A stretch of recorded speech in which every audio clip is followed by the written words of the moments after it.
জুলাই, গত বছরের জুলাই ছিল বাংলাদেশের জার্নালিজমের, আমি বলবো বেস্ট অফ বাংলাদেশ জার্নালিজম, আমরা এটা উইটনেস করেছি। আবার গত বছরের জুলাইয়ে আমরা ওয়ার্স্ট অফ বাংলাদেশ জার্নালিজম, এটাও আমরা দেখেছি। আমাদের হাসান মেহেদী, তাহের জামান প্রিয়, আবু তাহের তোরাব, ওরা মাঠে নেমে তারা জীবন বিলিয়ে দিচ্ছে।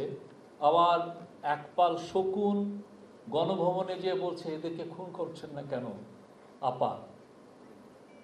কি ভয়াবহ একটা সাংবাদিক যে ইয়েকে, একটা হেড অফ দ্য গভর্নমেন্টকে বলছে আপনি এখনো এদেরকে কিছু শায়েস্তা করছেন না কেন, খুন করছেন না কেন, ইনসাইটমেন্ট করছে। এটা তো মানে পৃথিবীর ইতিহাসে এটা খুবই মানে নজিরবিহীন। আপনি যদি ইভেন নাজি নাজির হিস্ট্রি যদি পড়েন বা মুসলিমের ইতালির হিস্ট্রি পড়েন, এগুলো তেমন একটা পাবেন না যে তারা একসাথে হচ্ছে হয়ে বলতেছে যে এদেরকে মারেন, এদেরকে শায়েস্তা করেন, এদের অধিকারটা কেড়ে নেন। আবার অ্যাট দ্য সেম টাইম দেখেন, আমার এখানে আমি জানি না মেহেদী মামুন আসছে কিনা, জাহাঙ্গীরনগরের ইউনিভার্সিটির ছোট ভাই, তারা কয়েকজন কত সাংবাদিক, ক্যাম্পাসের রিপোর্টার জাহাঙ্গীরনগরের গভীর রাত পর্যন্ত রিপোর্ট করছে বুকে গুলি নিয়ে। চিন্তা করা যায় না কয় টাকা পায় এরা, কয় টাকা আমরা দেই, আসলে কতটুক মূল্যায়ন করি। এবারে জার্নালিজমের জুলাইয়ের সবচেয়ে বড় যে জিনিসটা হচ্ছে যে মানে সামনে সম্মুখের সারিতে কারা ছিল, একদম আমরা এদেরকে চিনি না, কিন্তু এরা অকাতরে তারা শহীদ হয়েছেন, দেশের জন্য কাজ করেছেন, মানুষের অধিকারের জন্য কাজ করেছেন। এটা চিন্তা মানে আপনি একটা আবু তাহের তোরাব, উনি আসলে যে সুনামগঞ্জ বা নয়াদিগন্তের সুনামগঞ্জ প্রতিনিধি বা জালালাবাদ, দৈনিক জালালাবাদের হয়ে ওনাকে আমরা কতটুকুই বা সম্মান দিয়েছি সেই সময়, কিন্তু তারা তো যে ঠিকই পুলিশ গুলি করছে তার পাশে দাঁড়িয়ে, এবং সবচেয়ে ইয়ে হচ্ছে তার কোনো কিন্তু হোস্টাইল এনভায়রনমেন্টে তার যে একটা জ্যাকেট নাই, মাথায় একটা হেলমেট নাই, কোনো ধরনের কোনো সেফটি ইকুইপমেন্ট ছাড়া সামনে দাঁড়িয়ে সে জার্নালিজম করছে। বাংলাদেশের ইতিহাসে এই জার্নালিজমটা আমরা কোনোদিন দেখি নাই। আপনি যদি অন্যান্য জার্নালিজমের হিস্ট্রি নেন, এই যে দাঁড়িয়ে থেকে পাশে দাঁড়িয়ে, হাসান মাহিদির যে বর্ণনা হয়েছে, হাসান মাহিদিকে পাশের থেকে গুলি করা হয়েছে। সে ভাবছিল যে পুলিশের এই সাইডের থেকে যদি সে রিপোর্টিংটা করে তাহলে সে বুঝি সেফ হবে, পুলিশই তো ঘাতক। ভয়াবহ। এবং আপনি এরা হোস্টাইল এনভায়রনমেন্টে দাঁড়িয়ে থেকে রিপোর্ট করেছে। প্রত্যেকটা আজকে যারা আহত হয়েছেন তারা সবাই হোস্টাইল এনভায়রনমেন্টে ছিলেন, দাঁড়িয়ে থেকে আমাদেরকে ইনফরমেশন দিয়েছেন। যখন আমরা দেখেছি তাদের রিপোর্টটা কেউ নিচ্ছে না, তারা অনলাইনে ছেড়েছেন, অনলাইনে যাচ্ছে না, আমেরিকায় পাঠাচ্ছেন, আমেরিকার থেকে তার ভাই ওইটা অনলাইনে ছেড়ে দিচ্ছে। আমার মনে আছে আমি এপিতে আছি, আমাকে একজন এসে বললেন যে ভাই এই পুলিশ কিন্তু এপিসি ইউজ করছে, ইউএন এর এপিসি, ইউএন এর মার্ক দেওয়া এপিসি পুলিশ ইউজ করছে। ভয়াবহ জিনিস। মানে আপনি ইউএন এর কে পিস কিপিং এ আপনি যে এপিসি যেটা যায় পিস কিপিং রোলে, যেটা রোল প্লে করে, যেখানে দায়িত্ব আমরা পাঠাই, তাকে ইউজ করা হচ্ছে একটা দেশের জনগণকে শায়েস্তা করার জন্য, তার বিরুদ্ধে অ্যাকশন নেওয়ার জন্য। এবং ওইটা কেউ ছাপাচ্ছে না দেখে আমার কাছে এসছে, এবং তারা কি করলো, যে ছেলেটা সে ওই পুরো ভিডিওটা নিয়ে বিদেশে পাঠিয়ে দিল, জানে কোথা থেকে ছাপানো হবে, কিন্তু বাইরের থেকে এসেও আমরা দেখছি যে এই জিনিসটা হচ্ছে।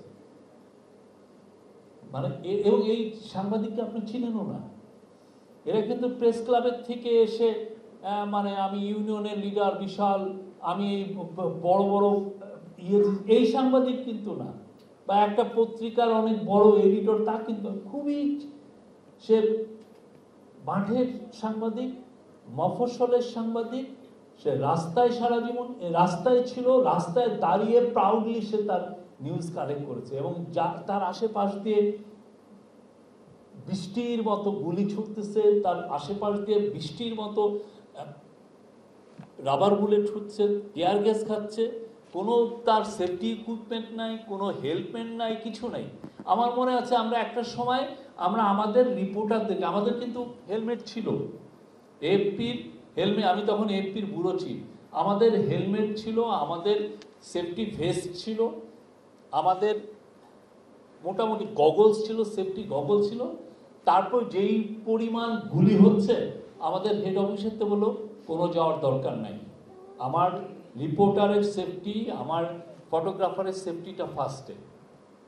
কিন্তু আমাদের সাংবাদিক ভাইরা বিভিন্ন তো বসে নাই, তার এডিটর হয়তোবা গণভবনে যে চুরি চামারির হিসাব নিচ্ছে, আর একটা কীভাবে পূর্বাচলে পর কামানো যায়, একটা ব্যাংকের ডিরেক্টর হওয়া যায়, বা কোনো একটা পাওয়ার প্ল্যান্টের সে একটা লবিং করা যায়, এই ধান্দায় সেখানে যাচ্ছে। কিন্তু সে কিন্তু তার জার্নালিজমের জায়গাটা সে ছাড়ে নাই, যার ফলে আমরা একটা বড় মানে আমাদের ইতিহাসে 71-এর পরে এত মহৎ একটা আমরা গণঅভ্যুত্থান দেখলাম। এটা আনবিলিভেবল, মানে তারা যেভাবে এবং সাথে সাথে আর একটা গ্রুপ কাজ করেছে, মাল্টিমিডিয়া রিপোর্টার, তারা বসে নাই, তারাও কিন্তু খুব একটা কম্পিউটার নিয়ে সে তার কাজটা করছে। এই যে এই জার্নালিজমটা আমরা ওইভাবে আনি নাই, আমাদের এই জার্নালিজমটা হাইজ্যাক হয়ে যায় সবসময়, ইউনিয়নের লিডাররা এটা হাইজ্যাক করে ফেলেন, বড় বড় আমরা যারা বড় বড় জায়গায় আছি তারা হাইজ্যাক করে ফেলি। কিন্তু এইবার একদম মাঠের সাংবাদিক, মফস্বলের সাংবাদিক, রাস্তায় দাঁড়িয়ে যে ছবি তুলে সেই সাংবাদিক, তারা এই বিপ্লবের সাথে ছিলেন এবং বিপ্লবটা সফল হয়েছে। আমি যারা ছিলেন সবাইকে স্যালুট করি। আমি মনে করি আপনারা বাংলাদেশের জার্নালিজমকে আপনারা অন্য মাত্রায় নিয়ে গেছেন, এবং অবশ্যই যারা কলঙ্ক করেছে তাদেরকেও সারা বাংলাদেশ চিনে, তাদের ভিডিও ফুটেজ সারা জীবন আমাদের মধ্যে থাকবে। ইন্টারনেটের তো লাইভ সারা জীবনের, এই কলঙ্ক থেকে তারা বেরোতে পারবেন না। ওই জার্নালিস্টদের যুগ সারা জীবনের জন্য শেষ। আমরা নতুন জার্নালিজম দেখতে চাই। আর এবারের জুলাইয়ের থেকে আমরা সমস্ত পত্রিকাগুলোকে বলবো, প্লিজ আপনাদের মাঠের সাংবাদিককে মূল্যায়ন করেন।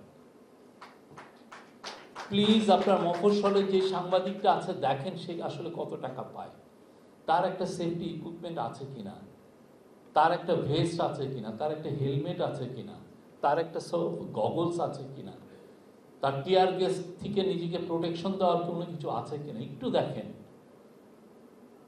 তার সেফটিটা। এই 5 জন সাংবাদিক, তাদের সবার যদি সেফটি ভেস্ট থাকতো হয়তোবা কেউ মারা যেতেন না, আমাদের মধ্যে থাকতেন, আহত হতেন, আমাদের মধ্যে থাকতেন।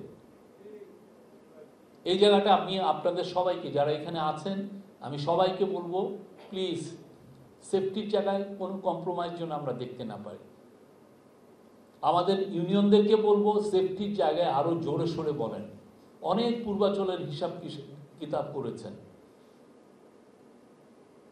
আমাদের সাংবাদিককে বাঁচান, তাদের সেফটি ভেস্টটা লাগবে, সেফটি ইকুইপমেন্ট লাগবে, এটা খুবই এসেনশিয়াল। এবং তাদের যাতে একটা সম্মানের বেতন তারা পান সেটাও ইনশিওর করেন। এই জায়গাটায় আমরা অনেক অনেক বছর ধরে এই আলাপটাই নাই, কোথাও কোনো এই আলাপটা নাই। থ্যাংক ইউ সবাইকে, আমি আমার ধন্যবাদ।